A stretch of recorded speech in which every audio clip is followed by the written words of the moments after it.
Right, so the teens are happy, kids are happy, they're out of school, but are they a little too much in summer mode? The summer slide can be a slippery slope for some kids. Joining me now is Mendi Baron of Ignite Teen Treatment. Good to see you again. Thanks for being here. It is a good time for kids, but there are some challenges when you find yourself, or when kids, specifically teens, find themselves with all this unstructured time on their hands. Absolutely. The summertime is the time that you look forward to. The tests are done, everything's done, you're ready to go. And then you have teens and they're at home and they don't have a schedule, the parents are at work. There are parties happening, there's a lot going on. Yeah. And there's a lot of room for trouble in those spaces. Well, yeah, because mom and dad often are at work, and they hope their kids are not into any trouble. But, you know, it doesn't take long for a party to just all of a sudden appear somewhere, and trouble could ensue. Absolutely, absolutely. And then you look at things like schedule and just waking up on time, going to sleep on time, a normal diet.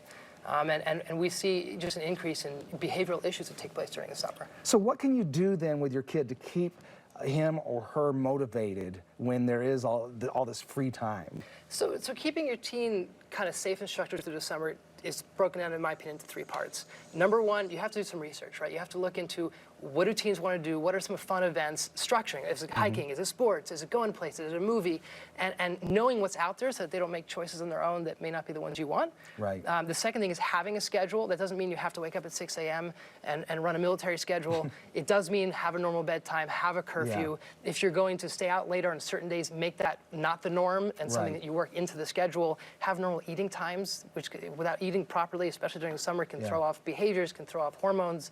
And then the third piece is checking in, right? A lot of times we see an increase in issues, but the parents don't know their issues, right? You know when there's an issue when your kid's at school, and something goes wrong, and the school calls you and says they didn't make this class, they didn't get to here, they didn't arrive there.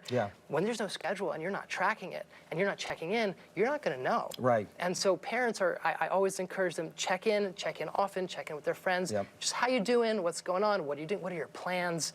I encourage parents to have their teens use a planner, so you can schedule things out so you both are on the same page about what's going on and what's coming up.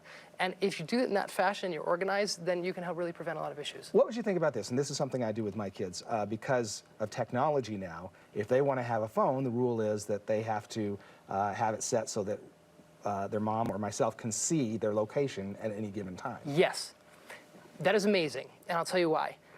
Most parents, or a lot of parents, when it comes to dealing with teens, they're afraid. I don't want to invade. I don't want to sneak up on them. I don't want to have to trick them or lie to them. I don't want to, and the teens will push back. When you're transparent up front, and you tell them, hey, you can lose trust. When you lose trust, you can earn trust, and you earn trust. I reserve the right to check in. I reserve the right to know where you are, and if there's no problem, we don't have a problem. That's much better. So being upfront about it. Being upfront about it, coming in from the beginning, then you don't have to feel invasive. And you don't have to feel punitive. Just this is what it is. This is a relationship. This is trust. And as I tell them, you don't have to have a phone. You sure you're not a teen therapist?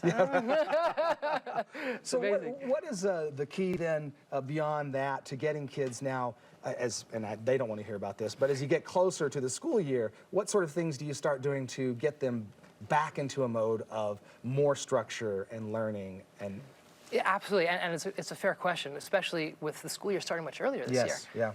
It is really bringing that up and letting them know, like, hey, if you don't get back into the structure, you're going to fall behind. And my goal as a parent is to make sure that you don't, and that you can enter this and you can have a really good year.